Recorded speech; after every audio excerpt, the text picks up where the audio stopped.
Hello guys, आप सभी का स्वागत है हमारे ब्यूटीफुल से channel Vishnu education hub Barmer में। तो आज हम स्टार्ट करने जा रहे हैं अपनी 10th क्लास की साइंस का न्यू चैप्टर, जिसके बारे में आज हम जो पढ़ेंगे वो आपका चैप्टर रहेगा प्रकाश संश्लेषण मीन्स फोटोसिंथेसिस। प्रकाश संश्लेषण क्या होता है, किस प्रकार होगा, किस जीवों में होता है, वो सब जानकारी आज हम डिस्कस करेंगे। तो आइए शुरुआत करते हैं। आज हमारा टॉपिक रहेगा प्रकाश संश्लेषण।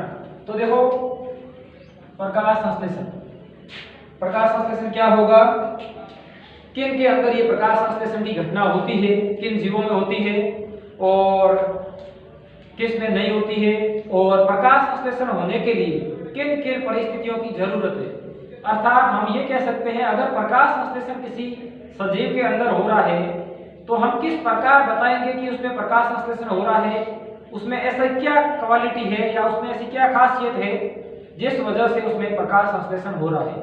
तो आइए शुरुआत करते हैं। प्रकाश संश्लेषण का मतलब होता है, सबसे पहले सुनो ध्यान से जो हम बता रहे हैं, फिर हम आपको समझाएंगे। तो प्रकाश संश्लेषण की क्रिया किसे कहते हैं, ये आपका मान लीजिए कोई सवाल है, इसके बारे में आज हम डिस्कस करेंगे आज की वीडियो में।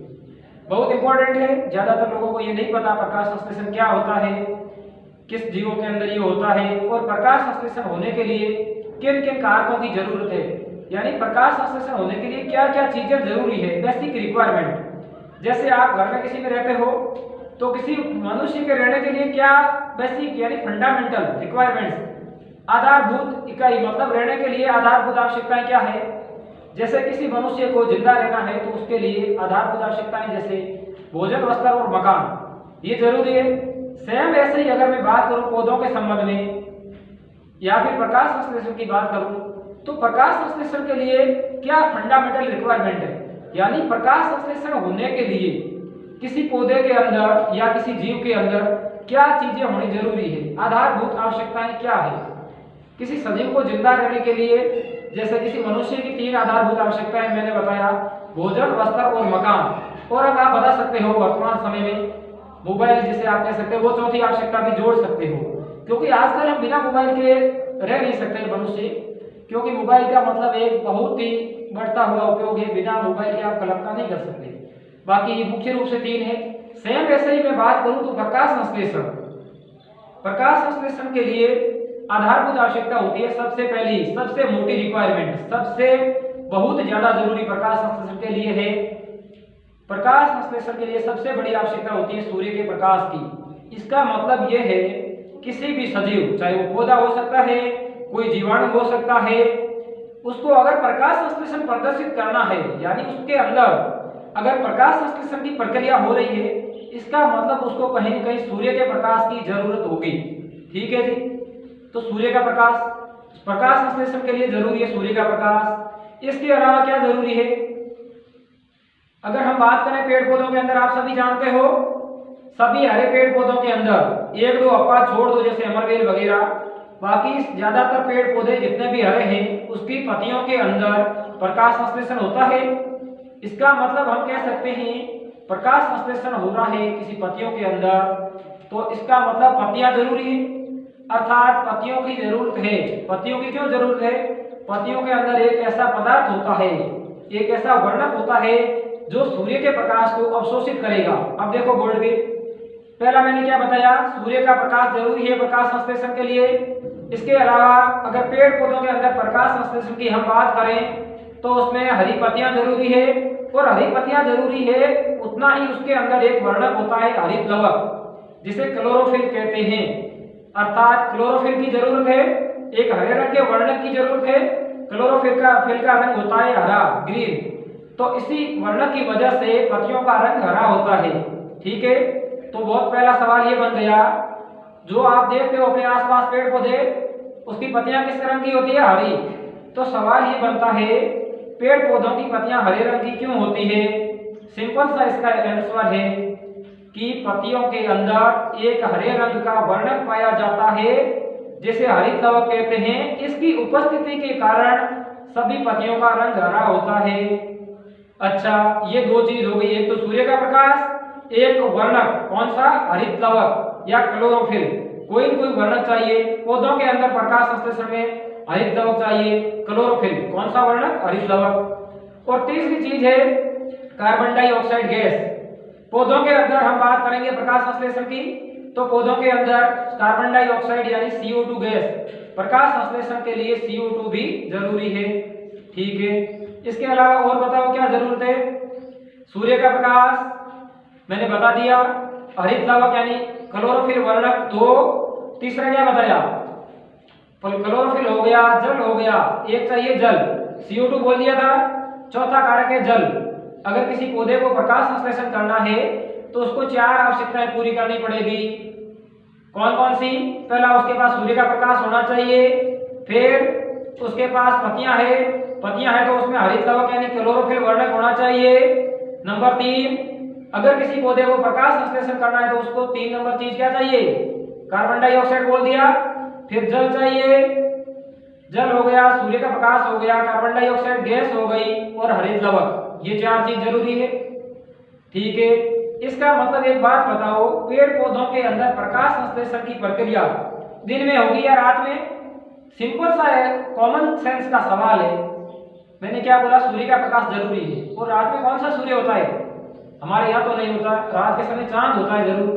तो इसका मतलब ये है दिन के समय होने वाली घटनाएं, सिंपल सी बात है, क्योंकि रात के समय का सूर्य होता है। इसका मतलब कहीं पर भी जब दिन होगा, दिन के समय अधिकतर पेड़ पौधों में 99.99% पेड़ पौधों के अंदर ये प्रक्रिया दिन के समय होती है। तो देखो आते हैं और इस पेड़ पौधों से बात करते हैं, आपके अंदर ये प्रक्रिया कैसे चलती है। बोर्ड पे हमने एक चित्र बनाया है, कोई एक पेड़ पौधा है, ठीक है, ये पौधे का चित्र है, छोटा पौधा है, और बड़े पौधों को हम पेड़ कह सकते हैं, और छोटा पौधा है, और बहुत बड़े पेड़ों को हम वृक्ष भी कह सकते हैं। तो ये छोटा सा पौधे का मैंने चित्र बनाया है, एक साइड हमने सूर्य को दर्शाया है।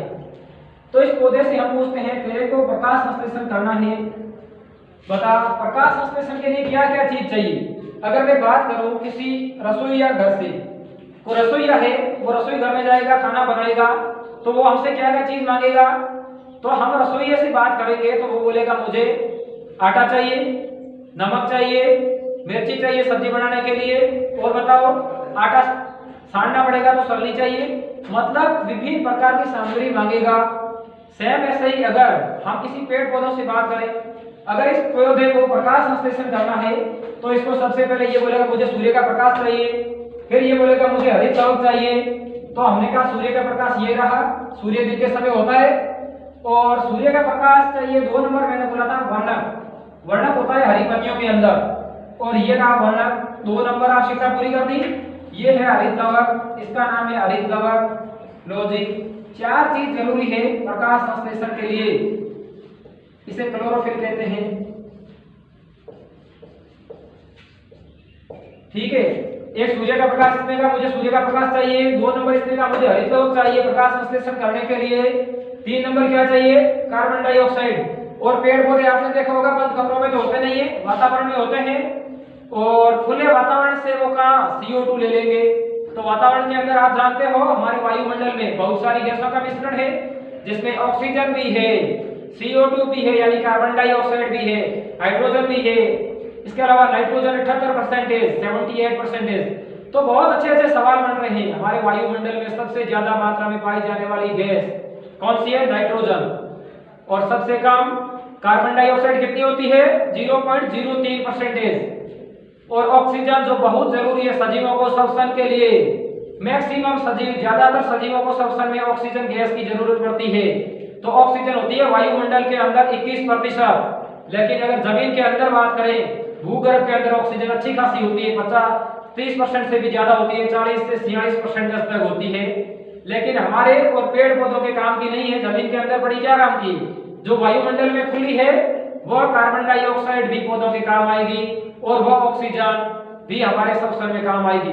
इसका मतलब ये तीसरी चीज मेरे से मांग रहा है CO2 चाहिए। चलो मैं कहता हूँ ये वायुमंडल बहुत सारी CO2 पड़ी है, ये वायुमंडल से CO2 ले ले, ये बोलेगा ले ली। अब इसको एक चीज और चाहिए, चौथी चीज है प्रकाश संश्लेषण के लिए जल। अगर प्रकाश संश्लेषण करना है तो ये बोल रहा है मुझे कम से कम 4 चीज लेके आप दे दो, मैं प्रकाश संश्लेषण की क्रिया कर सकता हूँ।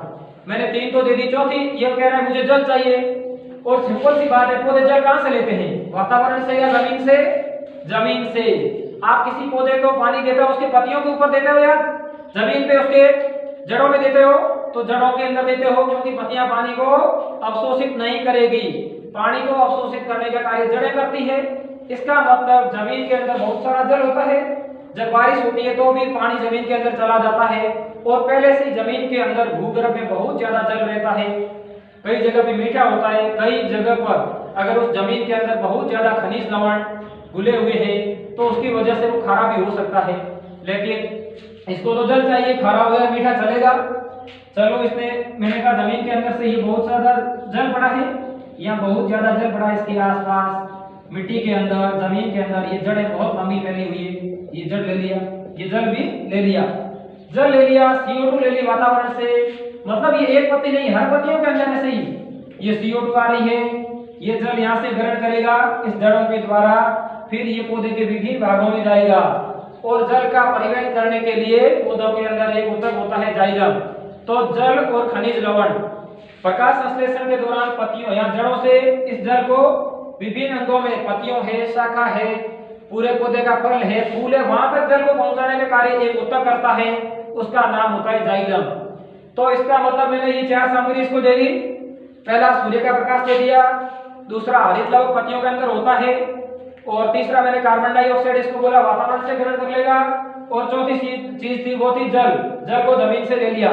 इसका मतलब ये प्रकाश संश्लेषण कर सकता है। इसकी फंडामेंटल आवश्यकता यानी आधारभूत आवश्यकता मैंने पूरी कर दी। तो अब इसके अंदर प्रकाश संश्लेषण की प्रक्रिया हो जाएगी। प्रकाश संश्लेषण की प्रक्रिया कहाँ होगी?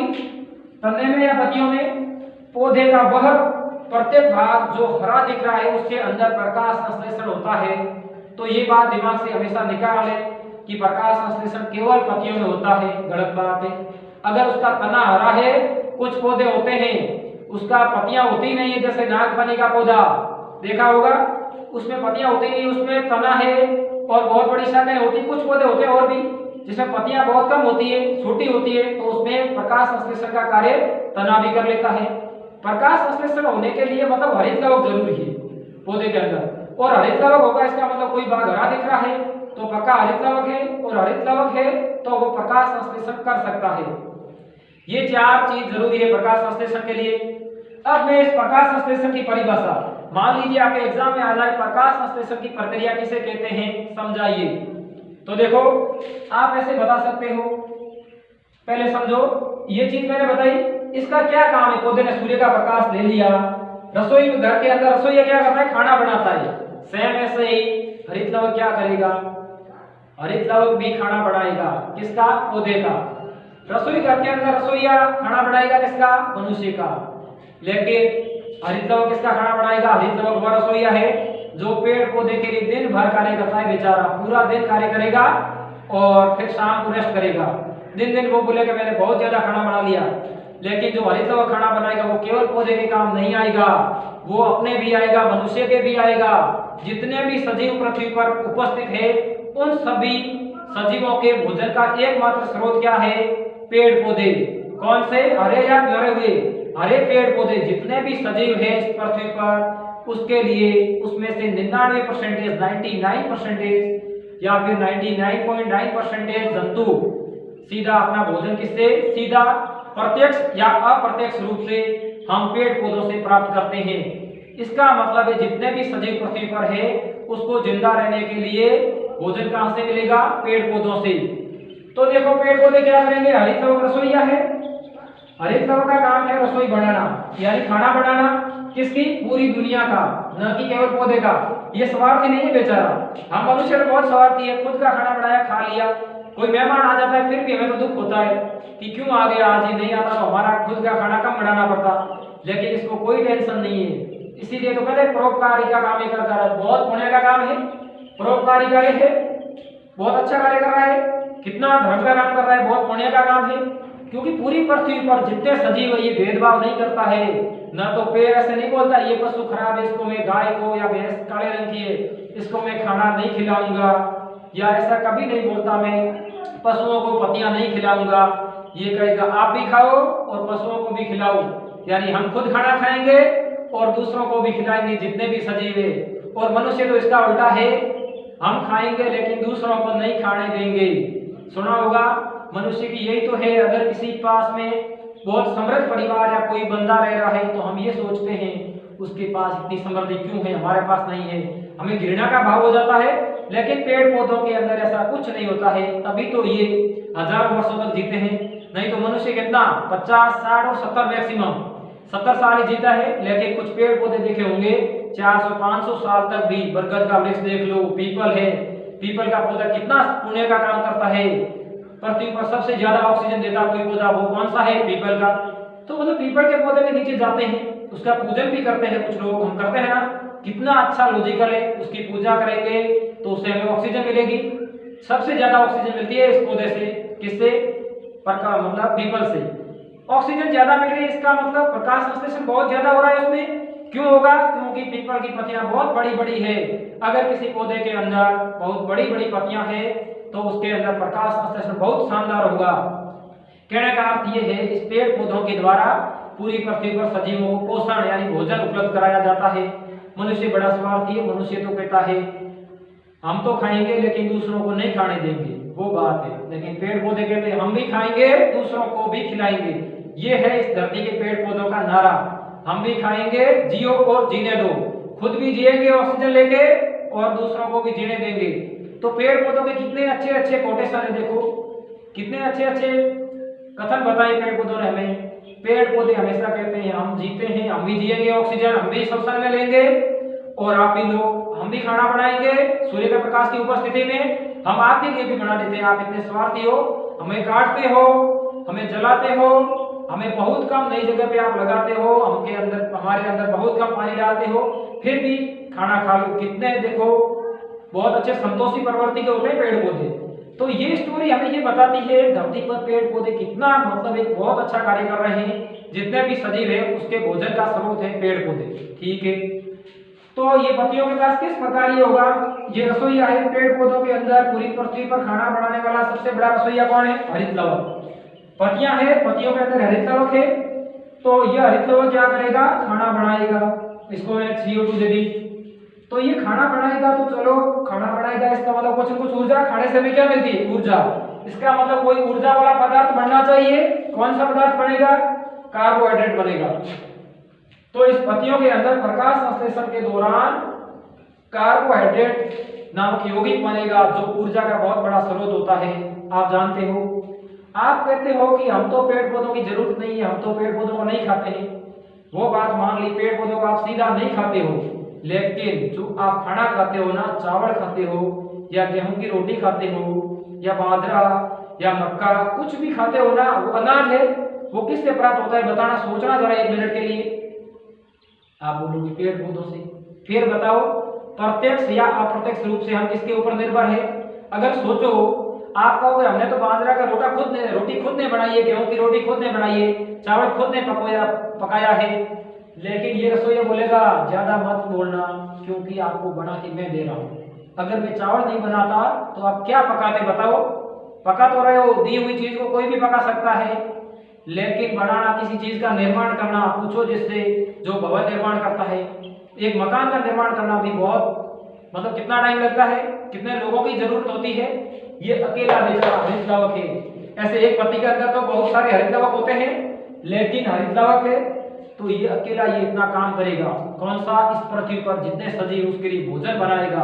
किस रूप में? कार्बोहाइड्रेट के रूप में। तो इसने कार्बोहाइड्रेट के रूप में भोजन बना लिया जी, और ये कहेगा थोड़ा बहुत जल भी वातावरण दे देगा। जब प्रकाश संश्लेषण की प्रक्रिया होगी तो यहाँ खाना बन जाएगा, कार्बोहाइड्रेट बन गया हरित लवक में। और जब ये प्रकाश संश्लेषण की प्रक्रिया हो रही है तो ये जल भी कुछ बार वातावरण को दे देगा और कुछ ऑक्सीजन भी दे देगा। और इस ऑक्सीजन को ये मनुष्य बैठा है ना ऐसा, ये दे देगा। तो ये मनुष्य है, तो ये मनुष्य बड़ा स्वार्थी, आप जानते हो, मतलब ये आपका मनुष्य है तो ये बड़ा मतलब स्वार्थी है। ये ऑक्सीजन इस मनुष्य के नाक के द्वारा ग्रहण कर ली जाएगी, देखो। और यहाँ पर बहुत ज्यादा पृथ्वी पर उपस्थित पशु है, इस पशुओं के द्वारा भी ये O2 और इस जल का उपयोग कर लिया जाएगा। इसका मतलब पौधे ने तो एक भोजन ही नहीं दिया, हमें जल भी दे दिया, ऑक्सीजन भी दे दिया। बताओ, बहुत काम की चीज है। इसका मतलब हमें पेड़ पौधों को कभी काटना नहीं चाहिए, उसके ऊपर से संगाई कर देनी चाहिए, लेकिन जड़ से कभी नहीं काटना चाहिए, उसका तना कभी नहीं काटना चाहिए, क्योंकि बिना पेड़ पौधों के इस पृथ्वी पर किसी भी सजीव का अस्तित्व नहीं हो सकता। बोलो क्यों? क्योंकि पृथ्वी पर जितने भी सजीव है उसको जिंदा रहने के लिए भोजन जरूरी है। मैंने क्या बताया था, किसी भी मनुष्य को या किसी जीव को जिंदा रहने के लिए भोजन जरूरी है। चलो वस्त्र नहीं है तो नंगा घूम लेगा, लेकिन पेट के अंदर भोजन नहीं है तो घूमेगा क्या? खा के घूमेगा क्या? उसको ऊर्जा भी नहीं मिल रही है तो वो नहीं घूम पाएगा। तो देखो, इसका मतलब ये है कि पेड़ पौधे हमें भोजन तो देते ही देते हैं, इसके अलावा ये हमें ऑक्सीजन भी देते हैं। सोचो, अगर वातावरण में पेड़ पौधे नहीं होंगे, आप सभी जानते होंगे मनुष्य श्वसन में ऑक्सीजन गैस लेता है, ये कहां से मिलती है? पेड़ पौधों से। आपने देखा होगा पिछले साल और इसी साल कोविड-19 नाम की एक पेंडेमिक आई थी, कोरोना वायरस महामारी। तो उस महामारी के दौरान जब किसी व्यक्ति को कोविड-19 हो गया था तो उसमें श्वसन में तकलीफ हो रही थी, मतलब उसको श्वसन सही ढंग से नहीं हो रहा था। उस कोरोना वायरस ने हमारे फेफड़ों को क्षतिग्रस्त कर दिया था। फेफड़ों के अंदर जो कोशिकाएं होती है ना, उसका उस कोरोना वायरस ने भोजन बना लिया, नष्ट कर दिया। फिर फेफड़े बेचारे सही ढंग से ऑक्सीजन को ग्रहण नहीं कर पा रहे थे, CO2 को सही निकाल नहीं पा रहे थे शरीर से बाहर। इसका मतलब हम क्या करते थे, उस पेशेंट को हॉस्पिटल में एडमिट करते थे और वेंटिलेटर पर सुलाते थे, जहां से मशीनों के द्वारा उसके शरीर में ऑक्सीजन सप्लाई दी जाती थी। अगर बहुत ज्यादा फेफड़े क्षतिग्रस्त हो गए तो हमने बहुत ज्यादा अपने प्रिय प्यारे लोगों को खो दिया, क्योंकि वो फिर कोरोना उसके अंदर बहुत ज्यादा अनकंट्रोल हो गया था, उसने फेफड़ों का पूरी तरह से नाश कर दिया था। फिर कितना भी कृत्रिम तरीके प्राकृतिक इस भगवान के सामने कितने भी बड़े से बड़े साइंटिस्ट डॉक्टर भी फेल हो जाते हैं जब कुदरत को गुस्सा आ जाता है। तो ठम ठोक ठेलता है जब नर, पर्वत के जाते पांव उखड़, नर जब जोर लगाता है पत्थर भी पानी बन जाता है। मनुष्य के अंदर बहुत कुछ कर सकता है, लेकिन भगवान के सामने अगर भगवान ने ठान ली तो मनुष्य के लिए कुछ भी नहीं कर सकता। तो इसका मतलब ये मैंने बताना चाहा कि ऑक्सीजन कितनी जरूरी है। जब कोरोना वायरस हो गया था उस टाइम भी लोग ऑक्सीजन रात को सोते समय ऑक्सीजन उसके आंखों के सामने, मतलब दिमाग में यही चल रहा था। जिसकी का परिजन हॉस्पिटल में भर्ती था, बहुत ज्यादा पूरे देश में फैला था, पूरी दुनिया इससे प्रभावित हुई है। इसका मतलब हम बता सकते हैं ये ऑक्सीजन बहुत जरूरी है। फिर आप देख रहे होंगे ऑक्सीजन लोग लाते थे सिलेंडरों को कंधों पे उठाकर, क्योंकि ऑक्सीजन की कमी पड़ गई थी बहुत ज्यादा। क्योंकि हम कितने स्वार्थी है, हम बहुत ज्यादा गति से, बहुत तेज गति से जनन करते हैं और अपने जैसे जीवों को बढ़ा रहे हैं और बहुत ज्यादा इस धरती पर जनसंख्या पॉपुलेशन को बढ़ा रहे हैं। तो उसको रहने के लिए जगह चाहिए, लोग पेड़ पौधों को काट रहे हैं, पेड़ पौधे कम हो रहे हैं। इसका मतलब हमें पेड़ पौधों को लगाना चाहिए। फिर क्या हुआ, ऑक्सीजन को हम बना तो सकते हैं, मनुष्य मैंने कहा कुछ भी कर सकता है, लेकिन भगवान के सामने फेल है। ऑक्सीजन बढ़ाना शुरू किया, ऑक्सीजन के बहुत बड़े बड़े संयंत्र लगा दिए ऑक्सीजन बढ़ाने के, लेकिन कितने भी बढ़ाओ अगर भगवान जो पेड़ पौधों के द्वारा ऑक्सीजन दी जाती है ना, उस जितनी क्वालिटी उसमें न तो क्वालिटी तो हो जाएगी, लेकिन वो पूर्ति नहीं कर सकती लाइफ टाइम, पूरी जिंदगी भर। ये पेड़ पौधे अपने को लाइफ टाइम ऑक्सीजन दे सकते हैं और देते भी हैं, तभी तो हम जिंदा रहते हैं। तो इसका मतलब आज से ये शपथ लीजिए कि हम कभी भी किसी पेड़ पौधे को जड़ से नहीं उखाड़ेंगे, न काटेंगे। और अपने जन्मदिन पर ये चॉकलेट केक काटते हो, उसकी बजाय मैं तो कहता हूँ कम से कम 2 पेड़ पौधे लगा दो जन्मदिन पे। उसकी डेली अपना जब तक जीवन चलता है उसके देखभाल करो, सबसे अच्छा तरीका है। 1 साल के अंदर 2 पेड़ पौधे अगर आप लगा दोगे तो सोचो कितने जन्मदिन मनाओगे। आप मिठाई बांटिए अच्छी बात है, लेकिन 2 पेड़ पौधे भी लगाइए, ये होना चाहिए। क्योंकि इस पृथ्वी पर आप जानते हो कितने अमूल्य है, इसका कोई मोल नहीं है। लोग करोड़ों अरबों रुपए लेके घूमते हैं, लेकिन ऑक्सीजन नहीं मिली थी। आपको पता होगा ऑक्सीजन की कमी हो गई थी, पैसे एक साइड है, ऑक्सीजन एक साइड है। इसका मतलब पैसों से भी नहीं मिलती है ऑक्सीजन, ये देते हैं फ्री में। तो लोग रुपए फेंक रहे थे मेरे को ऑक्सीजन का सिलेंडर दे दो, लेकिन ये पेड़ पौधे बेचारे मुफ्त में दे रहे हैं। बोलो कितनी कीमती चीज है। अब कीमत समझ में आई ऑक्सीजन की, इस पेड़ पौधों की। तो जब हम बात करते हैं तो आपके अगर आप वास्तव में अच्छे इंसान हो तो आपके रोंगटे खड़े होने चाहिए। क्योंकि सोचो हमें ऑक्सीजन कौन देते हैं? पेड़ पौधे। कितनी जरूरी है और अमूल्य है, इसका कोई मोल नहीं है। अगर कीमत और ये भी पेड़ पौधों की बजाय मनुष्य बढ़ाना शुरू कर देना, इसकी लोगों को जीवित नहीं रह सकते लोग, क्योंकि आप जानते हो जो चीज पैसों में मिलती है फिर उसकी इज्जत नहीं रह जाती, तो ये चीज फ्री में एकदम मुफ्त में, इसीलिए भगवान इन पेड़ पौधों को ये शक्ति दी है कि ये अपना भोजन बना सकते हैं और दूसरे मनुष्य जितने भी सजीव है उसका भी भोजन बना सकते हैं। अब आइए, ये तो हो गई स्टोरी, मतलब पेड़ पौधे हमारे दैनिक जीवन में क्यों जरूरी है, कुछ समझ आया? देखिए, ये तो ऑक्सीजन दे दी, जल दे दिया। अब हम इसको अपने पढ़ाई के दृष्टिकोण से देखें, सवाल किस प्रकार आता है, प्रकाश संश्लेषण किसे कहते हैं। तो अब इतनी अगर स्टोरी याद है तो आपको कुछ भी दिमाग नहीं लगाना, तो आप आराम से लिख सकते हो। साइंस ऐसी सब्जेक्ट है जिसको रटा नहीं जा सकता, जिसको आप समझ सकते हो, एंजॉय कर सकते हो, फील कर सकते हो। तो देखो, आप सोचोगे प्रकाश संश्लेषण की प्रक्रिया किसे कहते हैं, सवाल आ गया।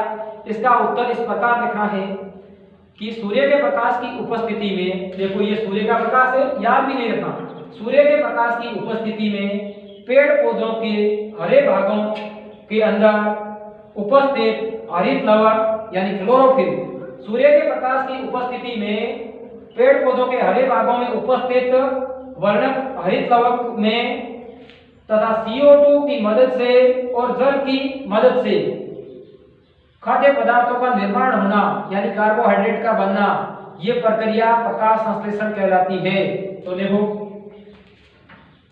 ये बहुत इंपॉर्टेंट है जी, इसको ध्यान से सुनना और समझना। ये मैंने बताया, पेड़ पौधों ने जब प्रकाश संश्लेषण किया ना, उस दौरान इतनी ऑक्सीजन बनती है, इतनी ऑक्सीजन बनती है, बहुत ज्यादा, कि इस पृथ्वी पर सभी सजीव आराम से श्वसन ले सकते हैं।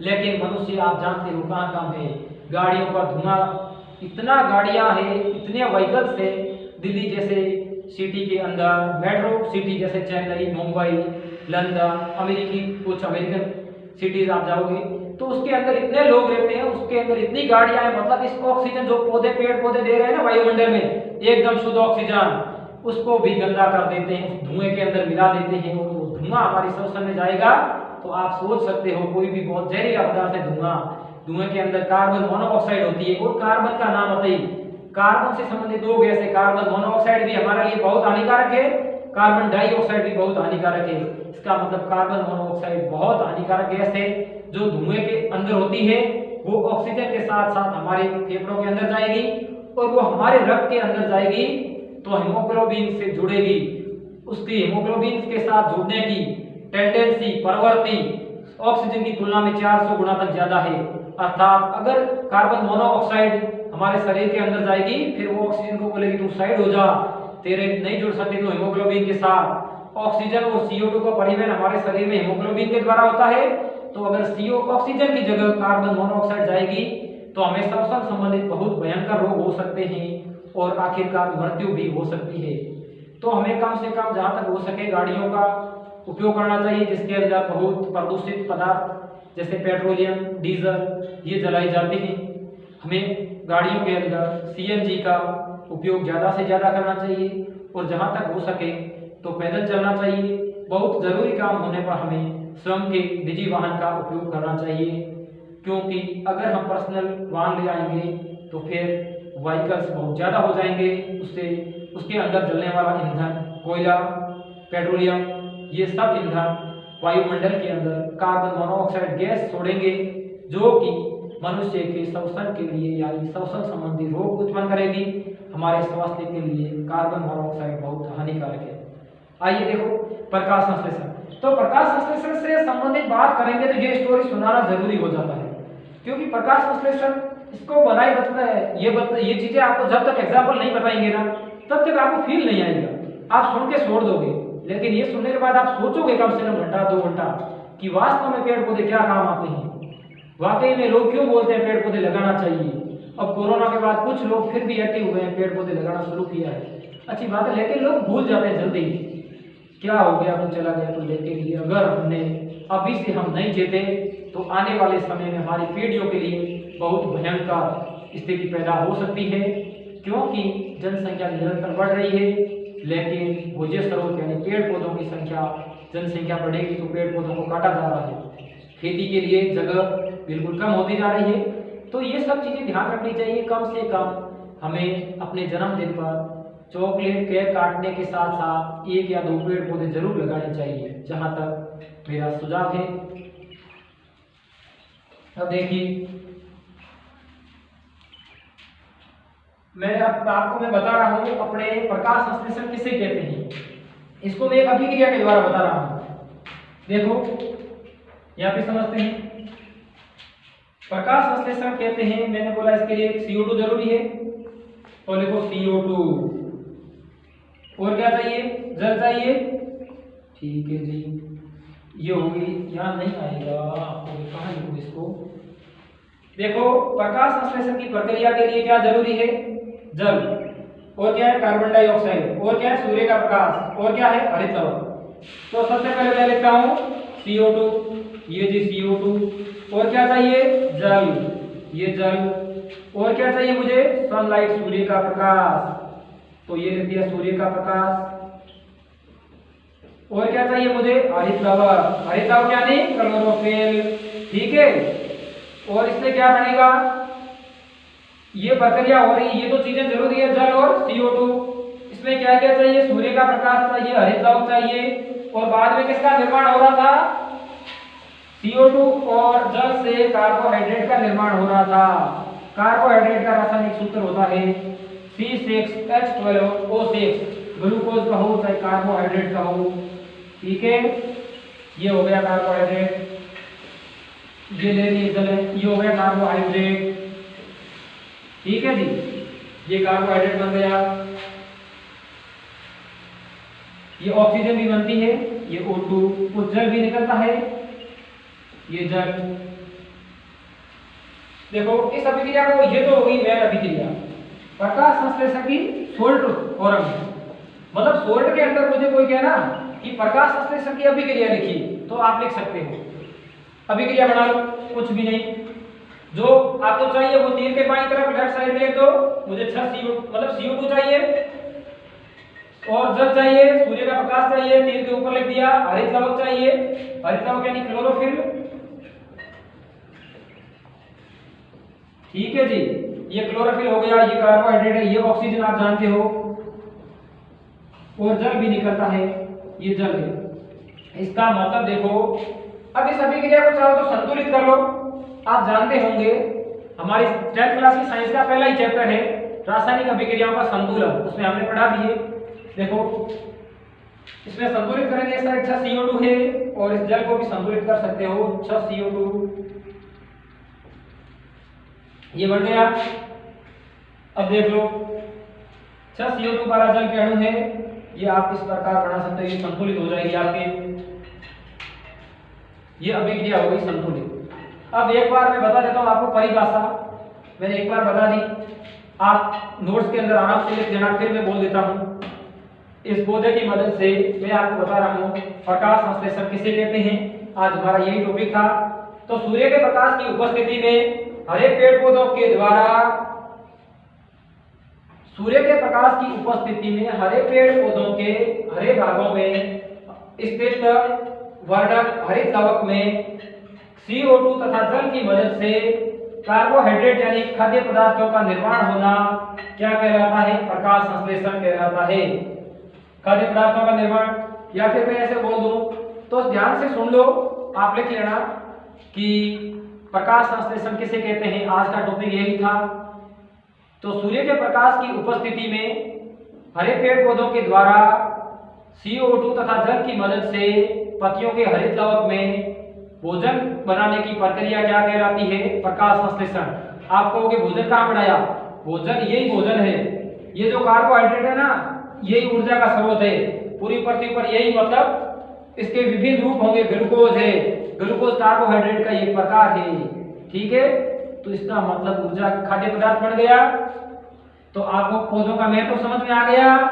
पौधे हमें क्या देते हैं? पौधे हमें ऑक्सीजन देते हैं, पौधे हमें खाना भोजन देते हैं, पोषण देते हैं। तो ये था आज आपका टॉपिक प्रकाश संश्लेषण। आपको कैसा लगा आप कमेंट करके हमें जरूर बताएं, और आपका और भी कुछ सुझाव हो वीडियो के अंदर, आपको कुछ सुझाव देने हैं तो दे सकते हैं कमेंट बॉक्स के अंदर। और आज हमने ये आपका प्रकाश संश्लेषण पढ़ा और आगे हम और भी कुछ चैप्टर आपको बताएंगे। धन्यवाद। Okay, all the best.